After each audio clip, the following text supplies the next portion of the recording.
because you have to bring, whether you get your foot in it or not, this is the place that America gets some knowledge. Thank you, sir. You have a great weekend. We have to let you go because the House is in session early this morning. We'll be back tomorrow morning, 7 a.m. Eastern Time. See you then. House will be in order. Prayer will be led by our chaplain, Father Conroy. Let us pray. Almighty God of the universe, we give you thanks for giving us another day.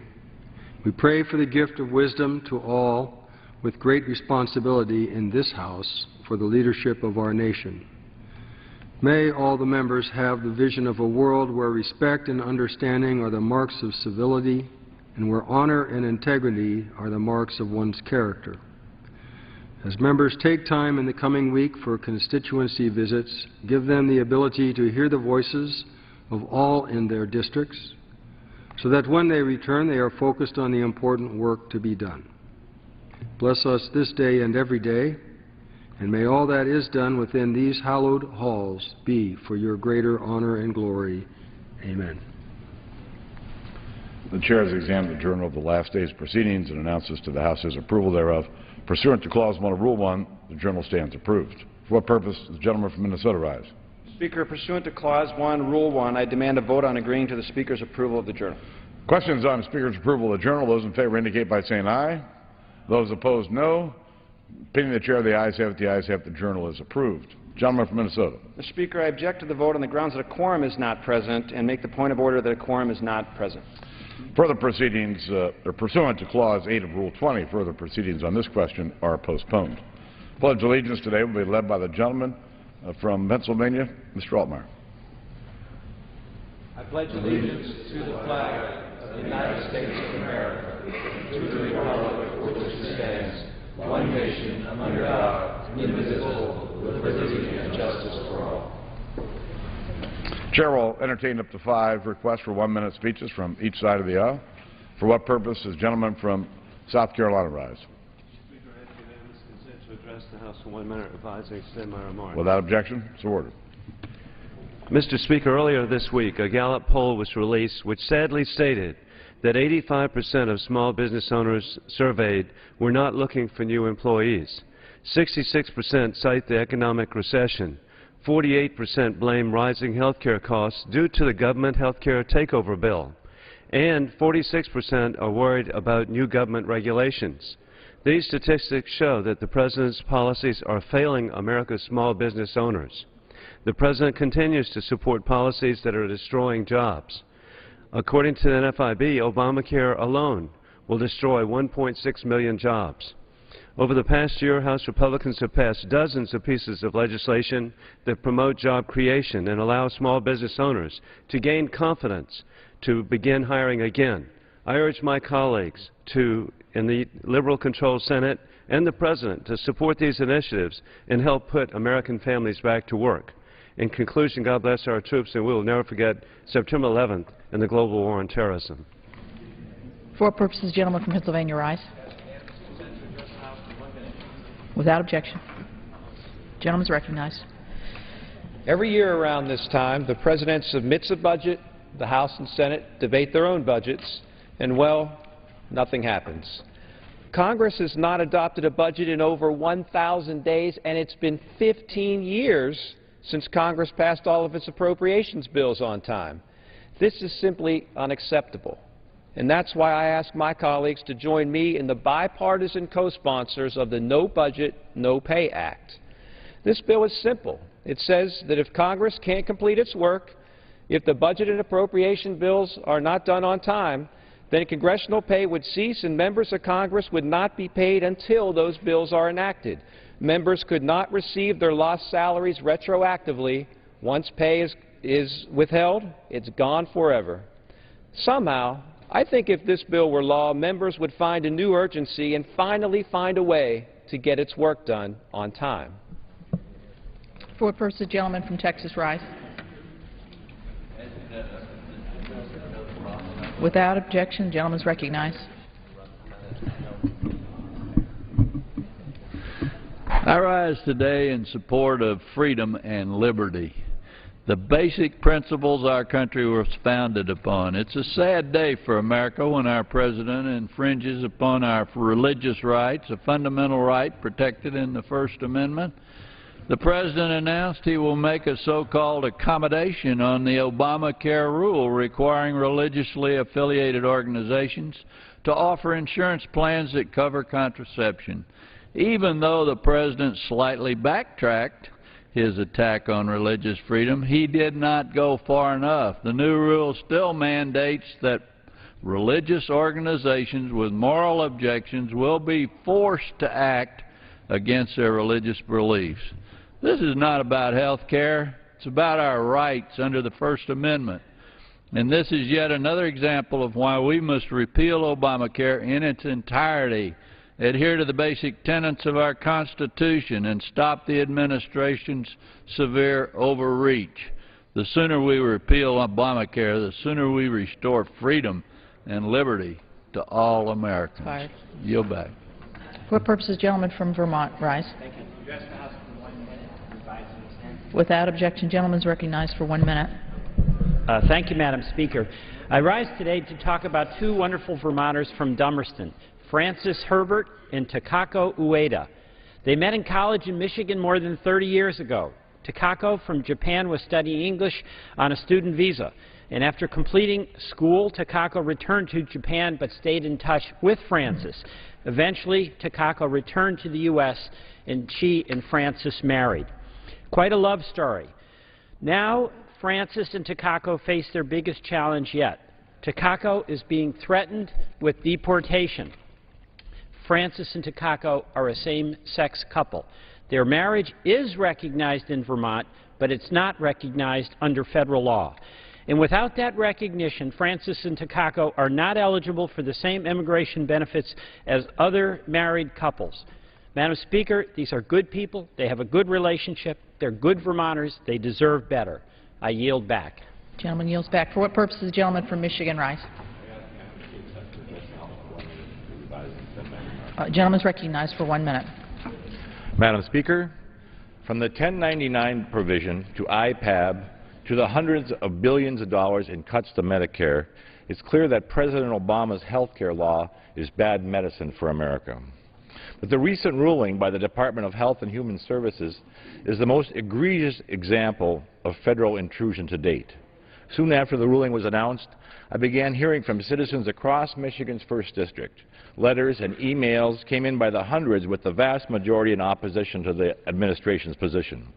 It is evident from this correspondence that many northern Michiganders are deservedly upset about the administration's blatant attack on our religious freedom enshrined in the First Amendment. The opposition to this rule is not about access to contraception, as my friends on the other side of the aisle would have you believe. Women and men can already access contraception at very low cost. The debate is over the fact that the administration's new rule strikes at the fundamental beliefs of our democracy. The concept that the federal government can force people to pay for actions that violate the teachings of their faith goes against 2 centuries of American religious freedom. This action represents the very government overreach that the framers of our nation fought against, and the reason the Bill of Rights was added to the Constitution. Mr. Speaker, like most northern Michigan citizens, I see the right to practice one's religion as a fundamental liberty, and I intend to fight this action forever. For what purposes, the gentleman from Oregon, rise. That's 1 minute.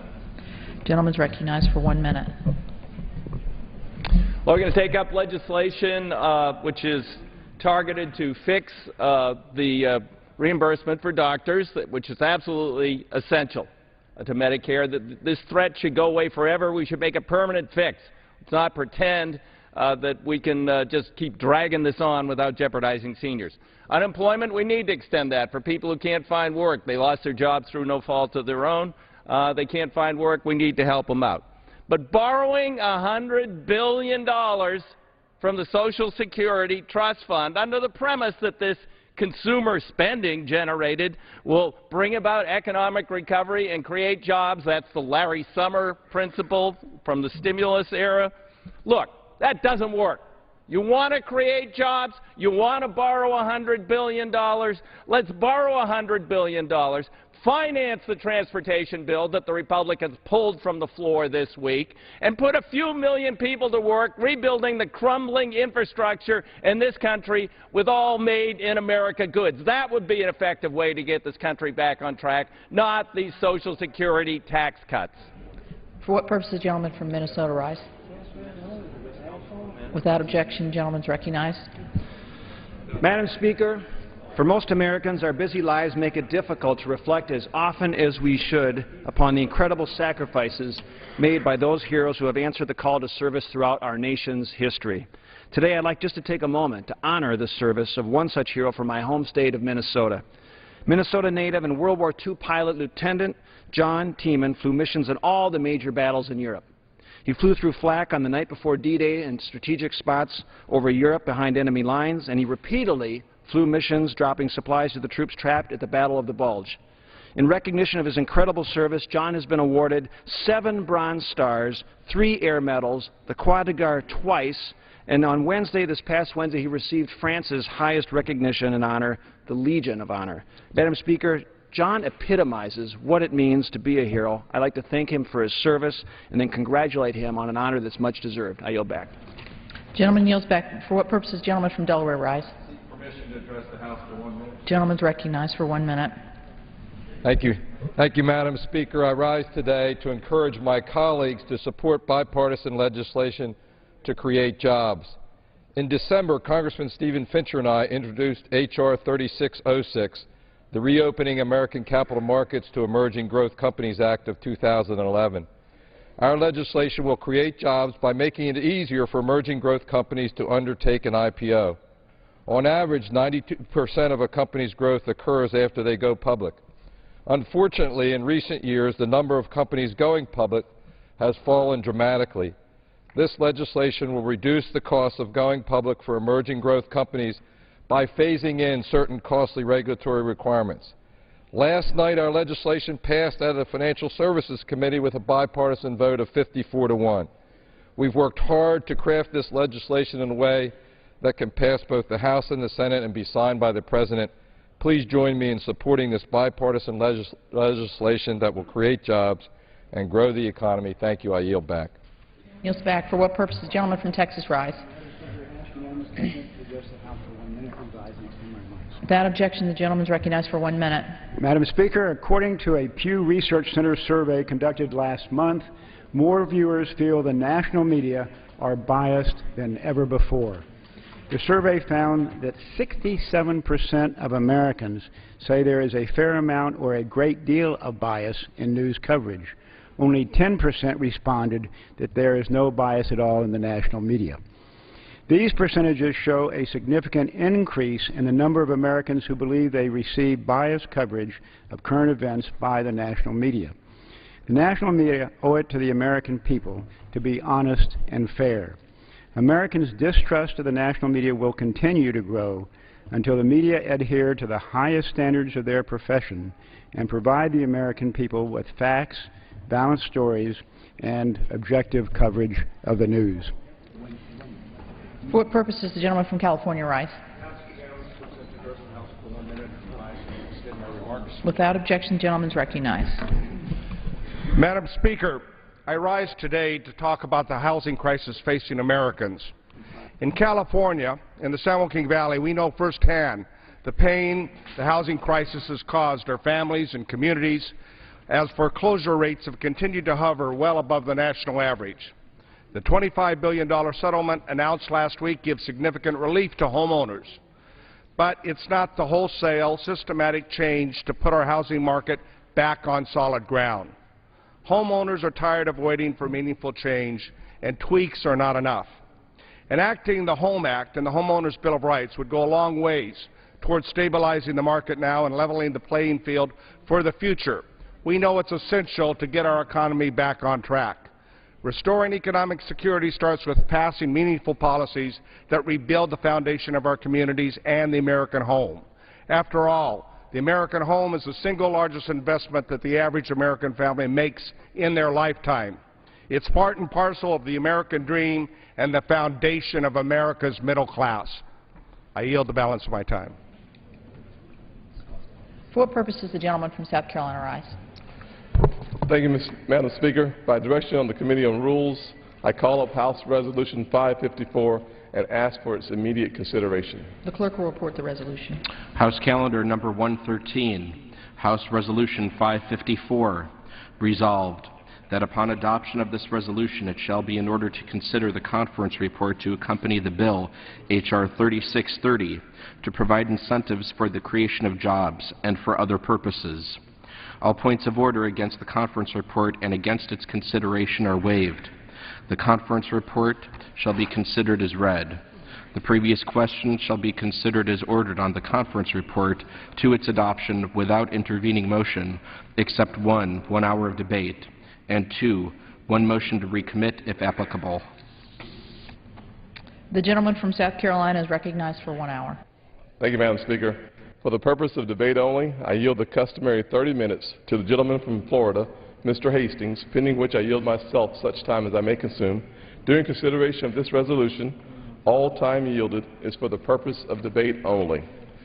Madam Speaker, I ask unanimous consent that all members have 5 legislative days to revise and extend their remarks. Without objection. Thank you. House Resolution 554 provides for consideration of the conference report on H.R. 3630, a bill to extend payroll tax deduction, protect Medicare payments for doctors, and begin responsible reform of the unemployment benefits system. Madam Speaker, I rise today in support of this rule. Today, we are taking up legislation that does 3 things: extend the payroll tax deduction, reform our unemployment benefits system, and protect Medicare payments for doctors. First, on the bright side, Republicans and Democrats were able to find a compromise to pay for 2 very important things: much-needed reforms to the unemployment benefits program and protect Medicare payments to physicians which serve our seniors. In regards to the payroll tax deduction, unfortunately, our friends on the left did not think it was important to pay for the extension. Spending without making the proper adjustments is a notion I am not fond of. My voting record makes no secret of that. This is what makes this vote so difficult today. You cannot always get exactly what you want, but today I applaud both sides for attempting to get fairly close to it. We cannot continue to pay unemployment benefits for 99 weeks indefinitely. We cannot allow payments to our doctors to be affected, as that will only turn around and affect the care available to those in need. And we cannot raise taxes on American families. By voting for this rule, we are signaling it is time to move forward, plain and simple. Once again, Madam Speaker, I rise in support of this rule. I encourage my colleagues to vote yes on the rule, and I reserve the balance of my time. Gentleman reserves the balance of his time. Gentleman from Florida. Madam Speaker, I yield myself such time as I may consume. Gentleman's recognized. Madam Speaker, I thank my good friend from South Carolina for yielding me time. Millions of Americans all across this country are struggling, and they need our help. What they don't need is more Republican gamesmanship at their expense. The Democrats have literally forced the Republicans to realize that they can't just take policy measures that help the rich while taking away from the poor. I may support this bill in light of the fact that it will give a payroll tax cut to 160 million Americans. It also extends unemployment insurance to those Americans who've left their jobs through no fault of their own. And it will allow seniors access to their physicians under Medicare. And footnote there, we really should do the doc fix permanently and stop piecemealing and playing games with this particular measure. The bill is not perfect. The pay for it is nowhere near perfect. And the length of the extension is not perfect. but it does contain critical provisions that many Democrats negotiated to keep in the bill. While we were able to compromise today, I do not think that my Republican friends deserve too much credit. Since they regained the majority, the American people have seen firsthand their obstructionist policies by their actions. In fact, earlier this week, my friends on the right attempted to bring to the floor a transportation bill so flawed that mine and others' former colleague and transportation secretary and good friend of mine, Ray LaHood, stated, "This is the most partisan transportation bill I've ever seen, and it is also anti-safety, and it hollows out our #1 priority, which is safety. It's the worst transportation bill I've ever seen during 35 years of public service." The American people want a government that understands the challenges that they face daily. Republicans want an economy that works great for the greediest and leaves the neediest out in the cold. Just ask a teacher in my constituency in Belgrade or Margate, or a firefighter in Fort Lauderdale or Pompano Beach, and they'll tell you an extra $1,000 in their pockets makes a huge difference in putting food on the table, gas in the car, and being able to stay in their homes. We've been forced to strike this compromise because for decades, Republicans have pushed policies that favor the wealthy.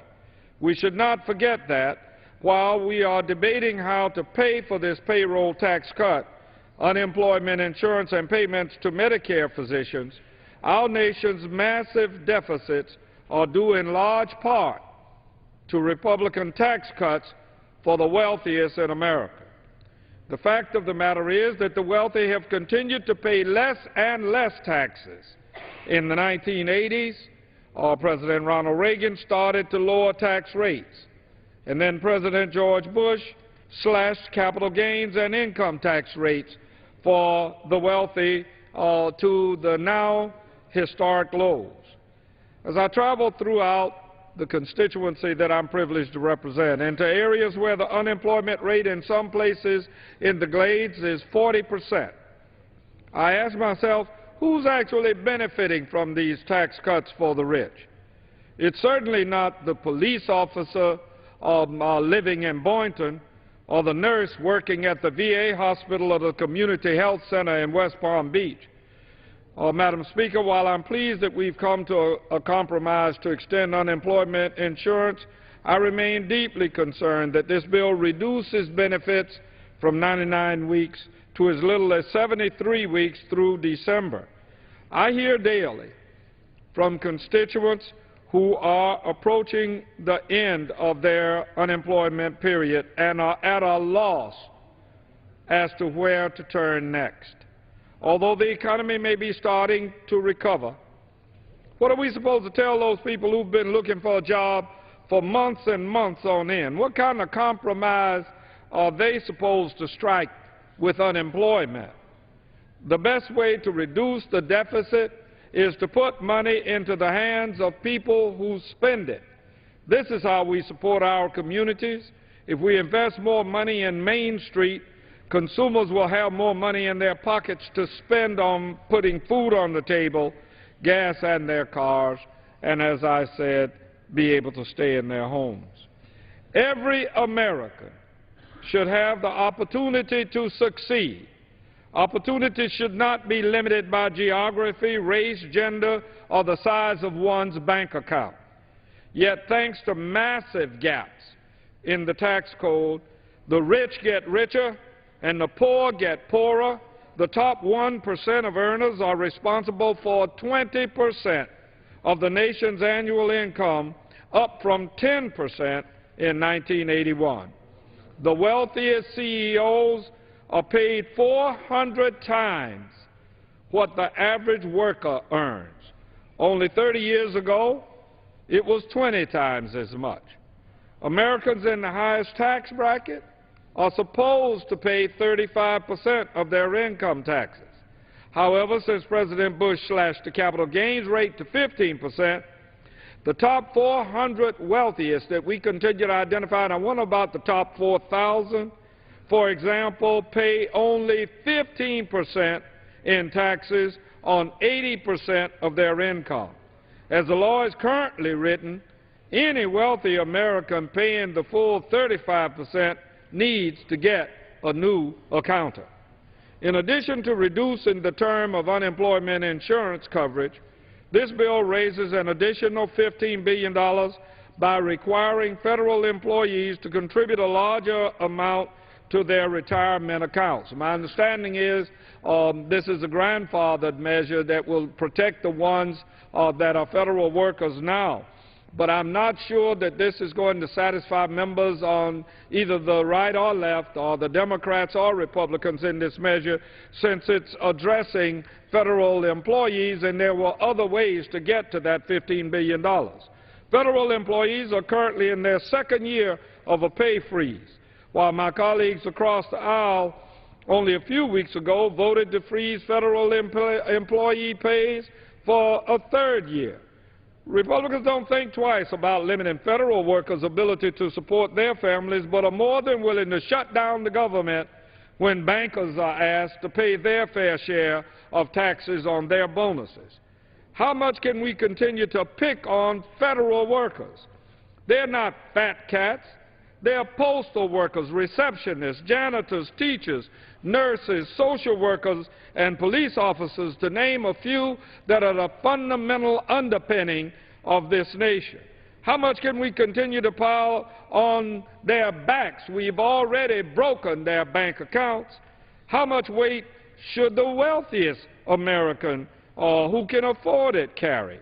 Investing in America is how we are going to create jobs. Let's build the infrastructure for the coming era of green energy. Let's fix our aging highways and bridges, please. Let's adequately fund our schools so our children can get a good education and can compete on a global level. Doing these kinds of things today will create a brighter America for generations to come. With that, Madam Speaker, I reserve the balance of my time. The gentleman reserves the balance of his time. Gentleman from South Carolina. Thank you, Madam Speaker. My good friend on the left, Mr. Hastings, talks a lot about taxes this morning, and that's probably an appropriate conversation to have. I would say, however, that as we examine the facts around the capital gains tax, let us not forget that President Clinton lowered the capital gains tax from 28% to 20%, according to the American Thinker.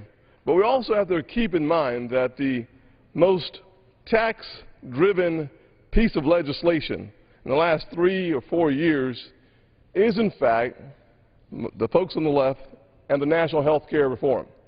A $500 billion increase of taxes and fees on the middle class. Let us not get lost on the fact that those on the left continue to find ways to tax the middle class. When I think about the notion that we're going to have a conversation about taxation, it kind of gets me excited.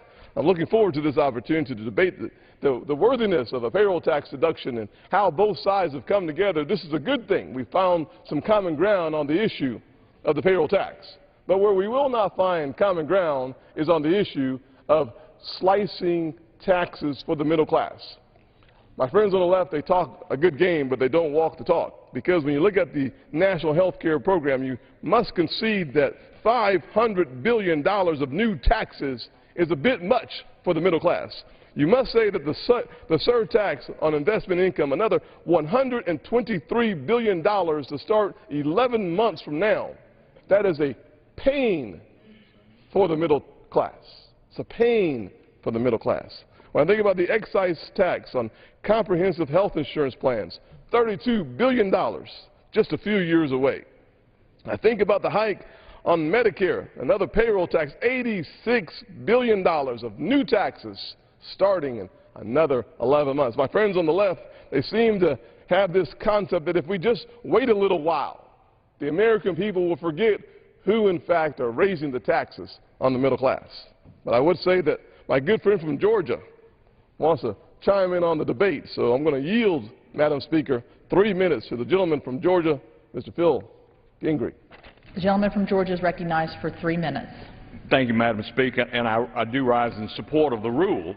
And of course, I want to thank my colleague from South Carolina's beautiful low country for yielding me this time. While I am, Madam Speaker, supporting the rule, I must also inform my colleagues that I will be opposing the underlying conference report. In December, this House passed responsible legislation that afforded a full-year extension of the payroll tax holiday. It provided long overdue reforms to unemployment benefits, and of course it mitigated the looming 27.4% physician reimbursement cut for 2 years so that all seniors will still have access to medical care. Most importantly, Madam Speaker, that fiscally prudent legislation was completely offset. My colleagues understand that by that we mean it's paid for with spending cuts. Yet when it came time for the other body to stand with us for the American people, it failed and it forced us into this 2-month extension. And so here we are again. Madam Speaker, I thought that this approach was wrong then, and I still believe that it is wrong now. While I am opposing the conference report, I do need to commend Chairman Camp for ensuring that necessary unemployment insurance reforms stayed in the bill. And I want to also commend Chairman Upton and Walden for working diligently to include sensible spectrum auction legislation, as well as for their work to make sure that seniors, at least through the end of this year, 10 months, have the ability to see their doctors.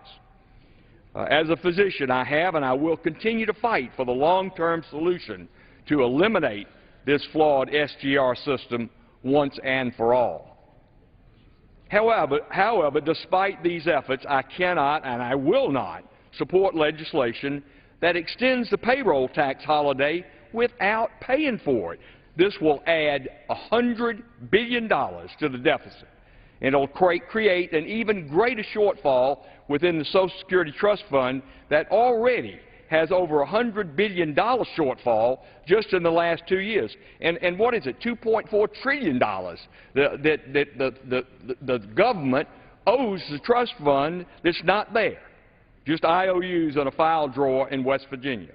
We did the right thing in December, and I believe that it is a travesty that we would now reverse that course. So, Madam Speaker, make no mistake, I support tax relief for hard-working Americans, but by reducing their marginal tax rates. But this legislation is simply an election year gimmick. It jeopardizes our already fragile Social Security system while literally tricking voters, 160 million of them, with the hopes that they believe it's real tax relief. 30 seconds. I thank the gentleman. 30 seconds. Madam Speaker, we can do better. We can do better. And quite frankly, the American people deserve better.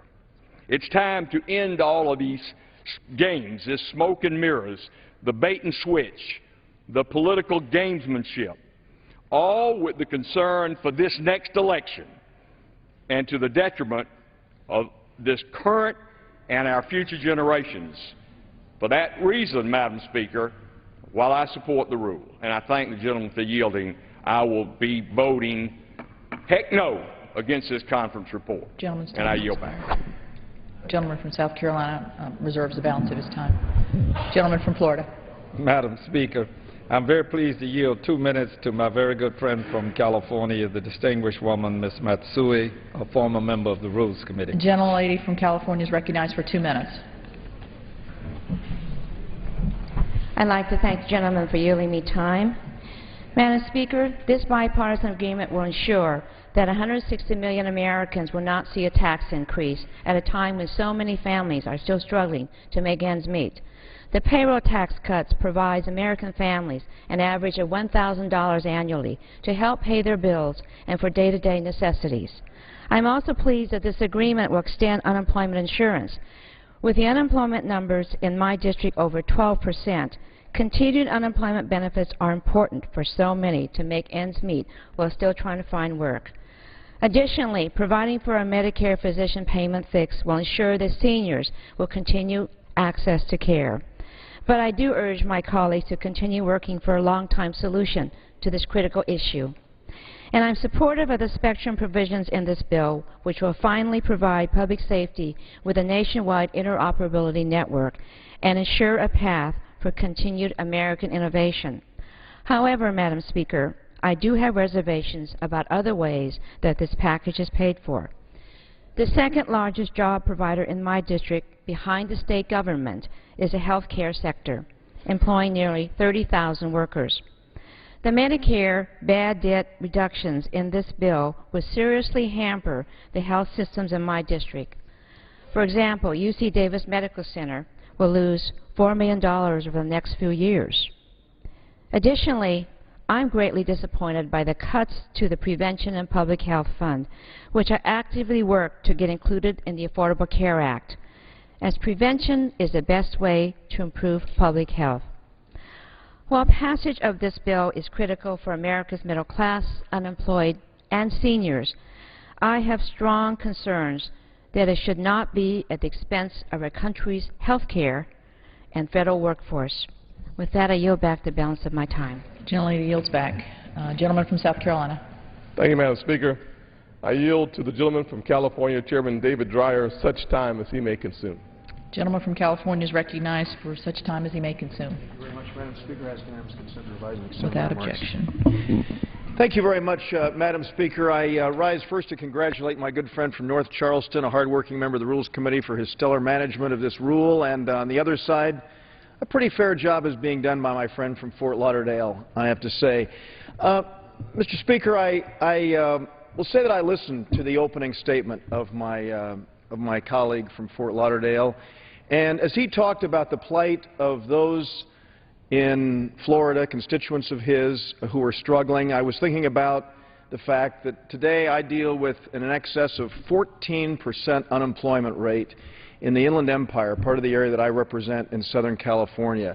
When I hear the stories all across this country of people who are suffering, it does resonate. And it leads me to say, Madam Speaker, why is it that we're here today? Why is it that we're here looking at an extension of unemployment benefits? Why is it that we're here looking at an extension of the payroll tax holiday? The reason is that we have an abysmally low, unacceptable gross domestic product growth rate in this country. We have a GDP growth rate which is not acceptable. Yes, we've seen some positive signs, and we're all gratified about that. I truly believe that the positive signs that we have seen are in spite of, not because of anything that has come from Washington, D.C. I mean, years ago we passed this stimulus bill that was supposed to guarantee that we wouldn't see an unemployment rate that would exceed 8%. We all know what has happened. We've seen a great deal of suffering. We've looked at the 82% increase in non-defense discretionary spending that took place in the 4 years leading up to our winning the majority. That obviously didn't play a role in getting our economy growing. The reason our economy is growing is that there is a great deal of innovation, creativity, diligence, hard work on the part of our fellow Americans, small business men and women, working Americans who are out there doing it. That's the reason we're seeing these positive signs. Now, if we did have pro-growth economic policies put into place, if we had those put into place, it's obvious that we would not have to rely on an extension of unemployment benefits. We would not have to look to the extending the payroll tax holiday. We all know that the payroll tax is designed to specifically go to ensure that people who are retirees are able to have those benefits. So we are obviously undermining that. Now, we all argue, certainly on our side, that increasing taxes for anyone during slow economic times is not acceptable policy. And that's the reason that we are doing what it is that we're doing, supporting this measure. It's obviously something that is essential because of the fact that we have not seen the kind of GDP growth rate that we can put into place. That's why I believe that after we move beyond this, it is essential for us to do all that we can to implement the kinds of policies that will in fact spur the kind of incentive, create the kind of incentive that our job creators need. And there are a wide range of things that we have talked about. We all know what those are. I hope that we can come together in a bipartisan way to do just that.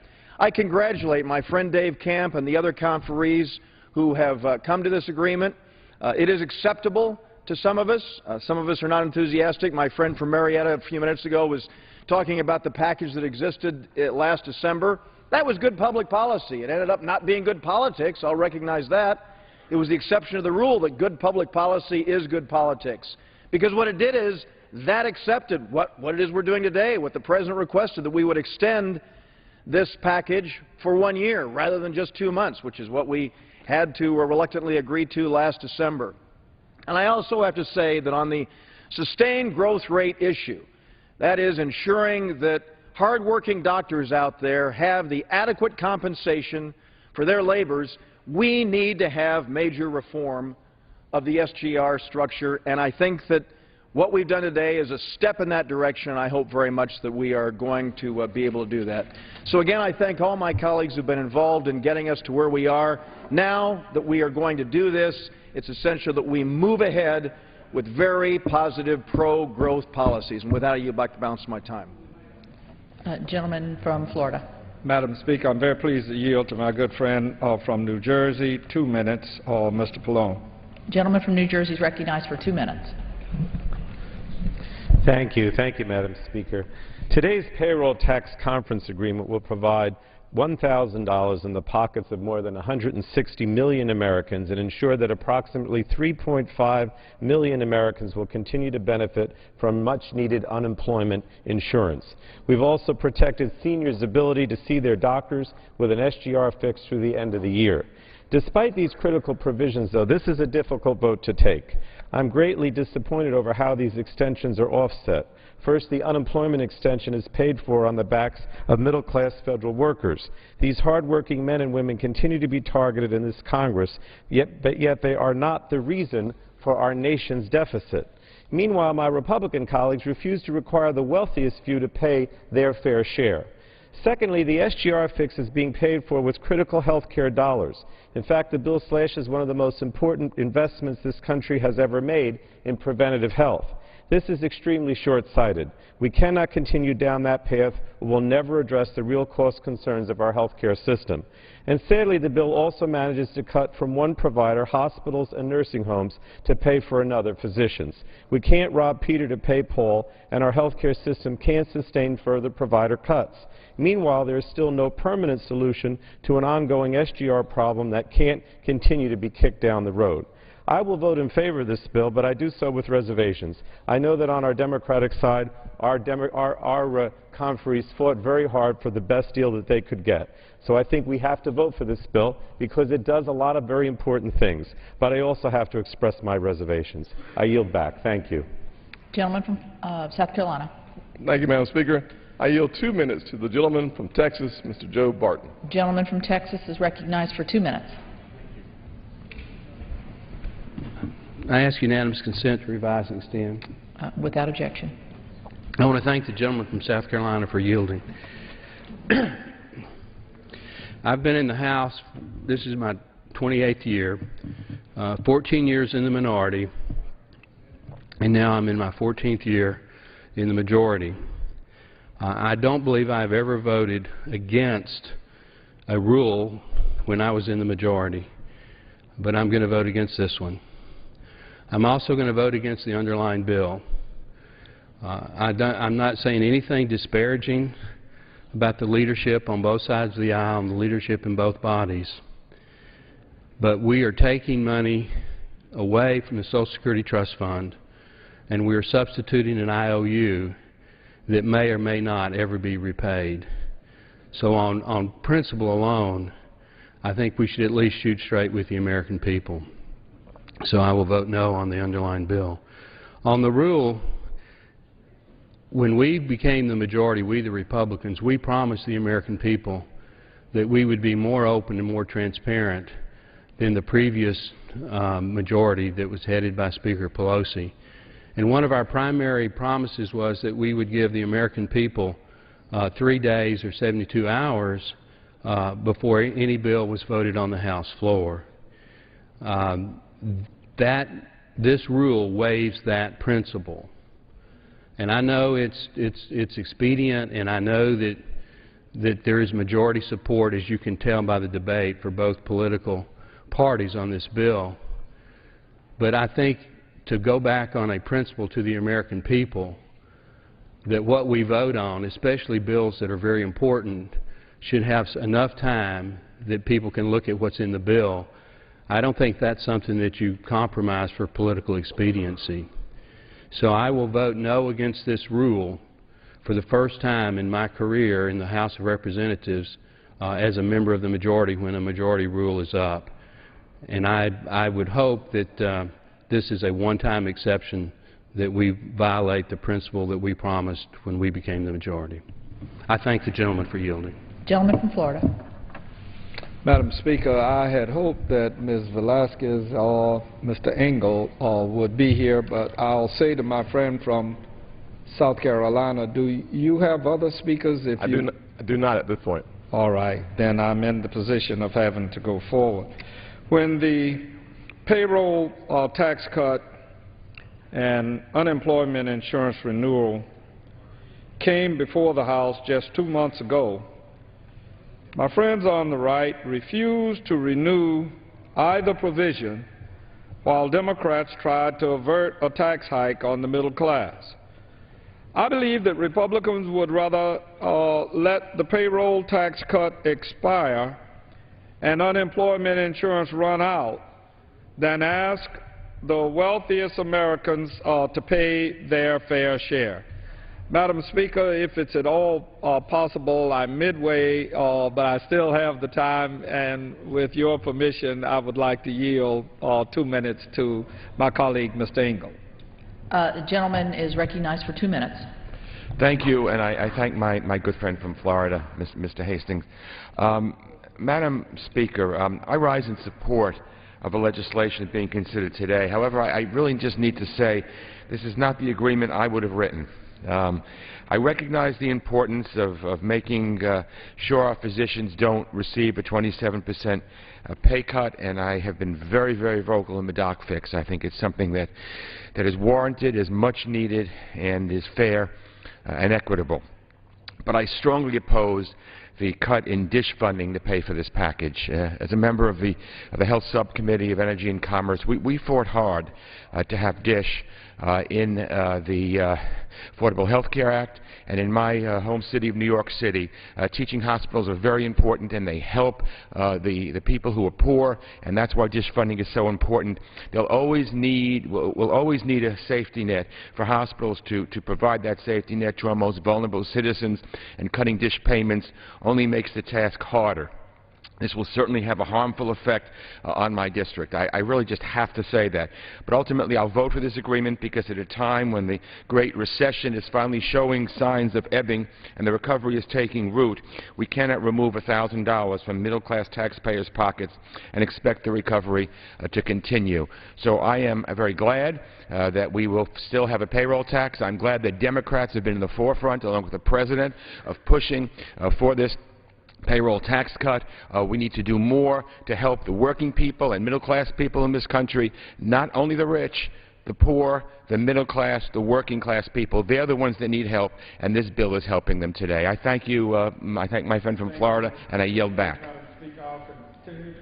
Now, and say again, Madam Speaker, that I'm glad that this body was able to reach a compromise today. The unfortunate fact is that the Republican majority still seeks to implement policies that unfairly favor the wealthy. And let me identify some of those people. We would have me in the position of looking in the mirror. We do better than other people in our society, and we ought to pay more in light of that. Not just the top 400, but all of us that are doing better, so that we don't fall into that category of not taking care of those who have the greatest needs. Well, it is time to stop playing politics with the livelihoods of those who have been hit the hardest and need our help the most. I urge my colleagues to vote no on the rule. and I yield back the balance of my time. The gentleman yields back the balance of his time. Gentleman from South Carolina. Thank you, Madam Speaker. It is time for us to move forward in this debate. The Conference Committee has done their job and brought us a compromise, which is exactly what the American people have been asking for from Congress, and that is for us to work together. Supporting the rule for the conference report signals that we are ready to finish this debate and move on to the most pressing issue facing our nation today, and that is creating the environment that creates jobs. Madam Speaker, I yield back the balance of my time, and I move the previous question on the resolution. Gentleman yields back. Without objection, the previous question is ordered. The question is on adoption of the resolution. All those in favor say aye. Aye. All those opposed, no. The ayes have it. The resolution is agreed to, and without objection, a motion to reconsider is laid upon the table.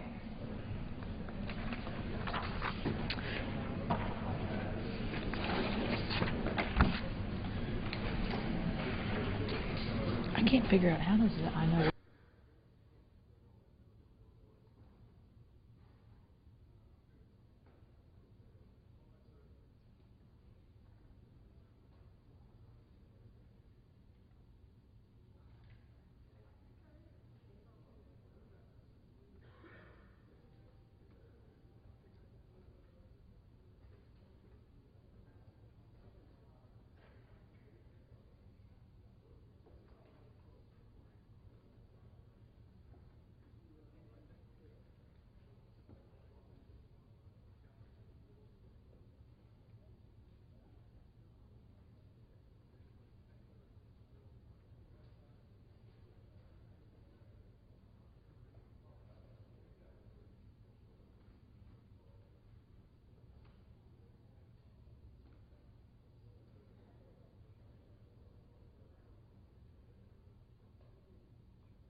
For what purpose does the gentleman from Michigan, Mr. Camp, seek recognition? Madam Speaker, pursuant to House Resolution 554, I call up the conference report to accompany H.R. 3630 and ask for its immediate consideration. The clerk will report the title of the bill. H.R. 3630, an act to provide incentives for the creation of jobs and for other purposes. Pursuant to House Resolution 554, the conference report is considered read.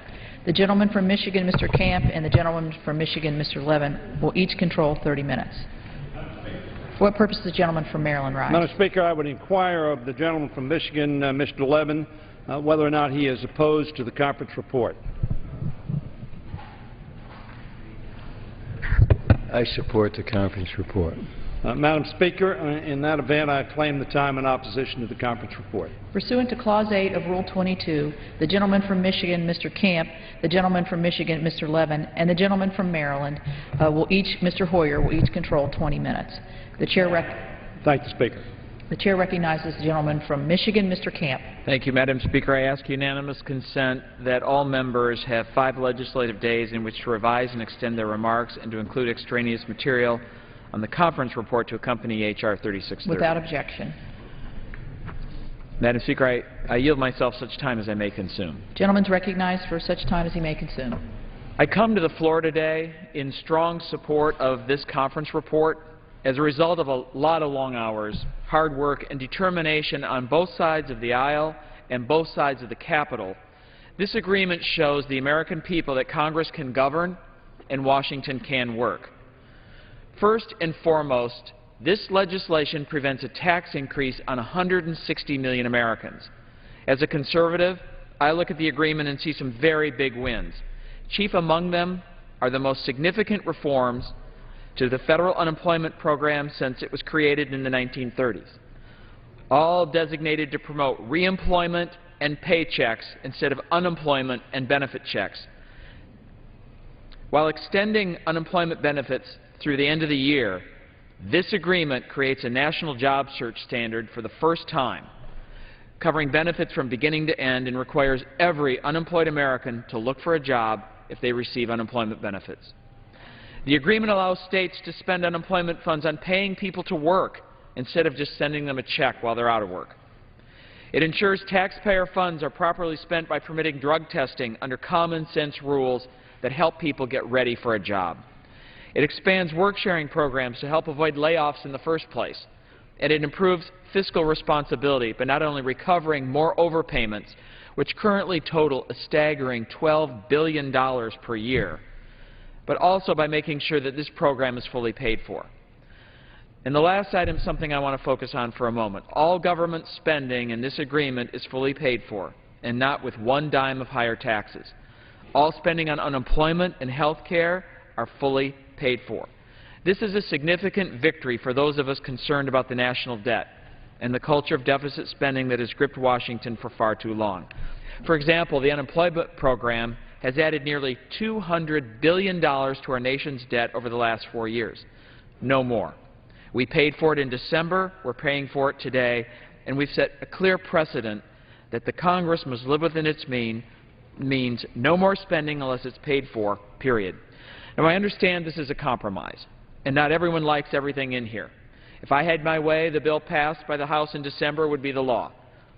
That was the only bill that extended these programs to the end of the year. It was the only bill that was fully paid for, and it was the only bill that ensured seniors and their doctors were protected from dramatic cuts for at least 2 years. But we don't control Washington. Democrats still control Washington. They control the Senate, and they control the White House. Yet utilizing a process that dates back to our founding fathers, House Republicans have scored significant victories in this conference committee. Our founding fathers recognized that Washington would not always be united. In their wisdom, they knew that even divided government must still govern. And that's what we're doing here today, governing and providing a solution to the very real problems Americans are facing in their daily lives. I urge my colleagues on both sides of the aisle to join me in supporting this legislation, which pays for new spending with spending cuts, prevents working Americans from getting hit with a tax increase next month, reforms our unemployment programs, and ensures seniors continue to have access to their doctors. And I reserve the balance of my time. Gentleman reserves his time. Gentleman from Michigan. I yield such time as I shall consume. Gentleman is recognized for such time as he may consume.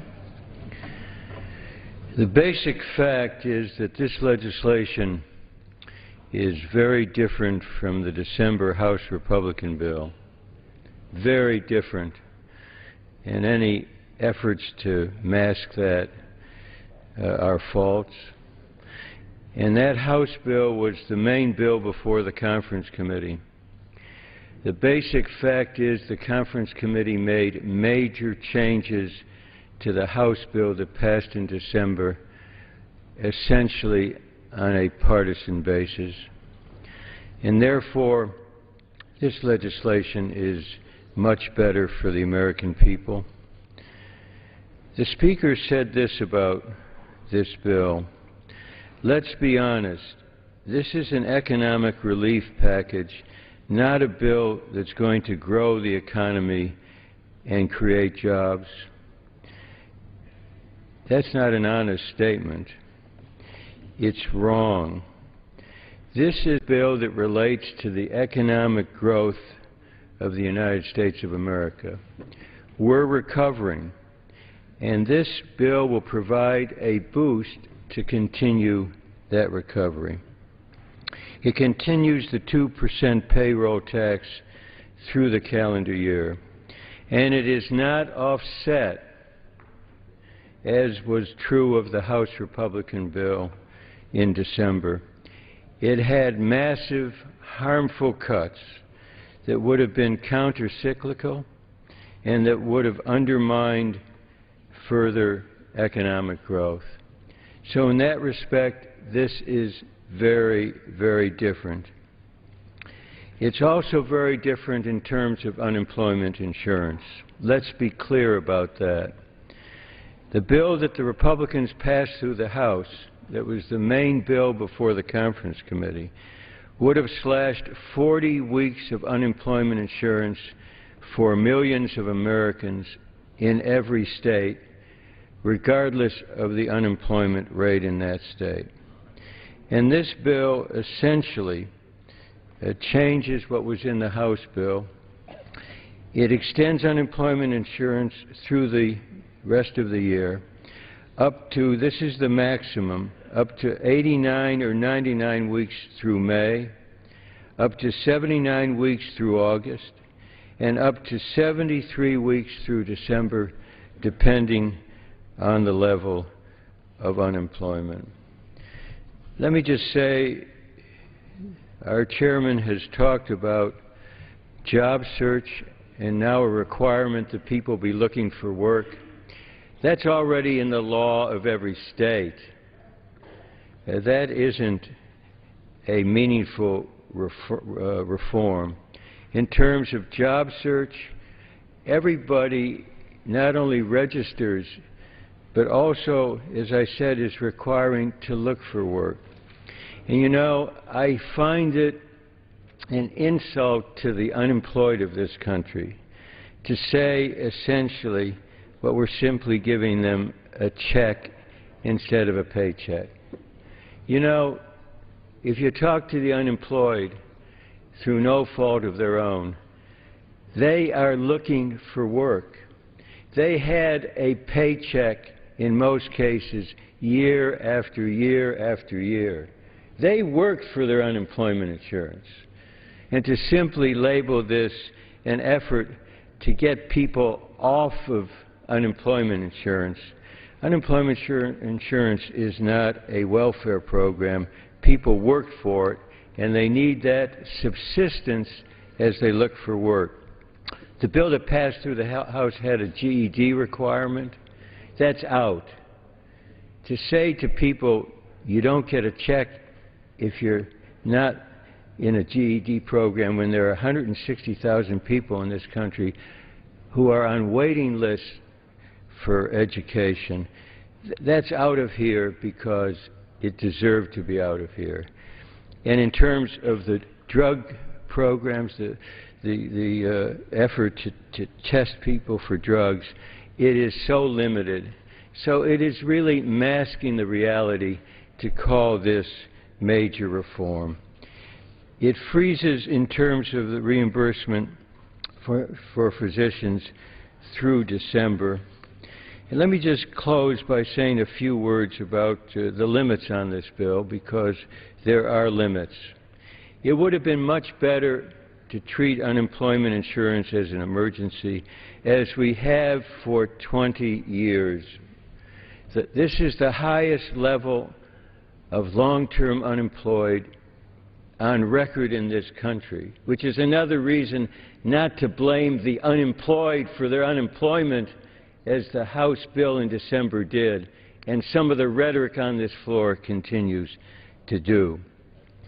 We were not able to obtain this, and I want to say this in terms of a precedent. In my judgment, it should not serve as a precedent. The precedent is 20 years treating it as an emergency. And let me also say it's deeply unfortunate that some on the other side insisted that federal workers carry a disproportionate share of the cost of this bill, even after there were put forward bipartisan pay-fors that would have covered the cost of UI. In the bill that came through here on a partisan basis in December, there would have been an impact on federal employees of $67 billion. This bill has a provision that will apply to pension programs $15 billion over 10 years, compared to the $67 billion that was in the bill that the House Republicans passed. So let me just say,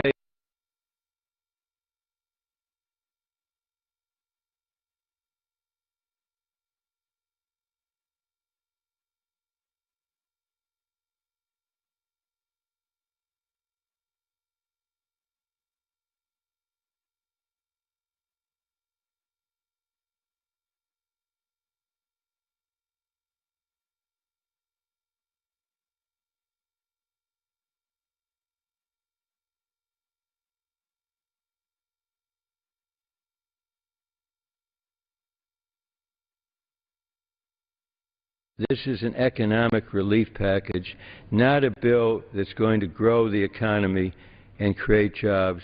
The opposite is true. The provisions in this bill will help to continue economic growth. The payroll tax, most economists say that. Unemployment insurance, people spend it, and that is not only good for their subsistence, but good for the economy of our country. For all those reasons, I urge support of this conference.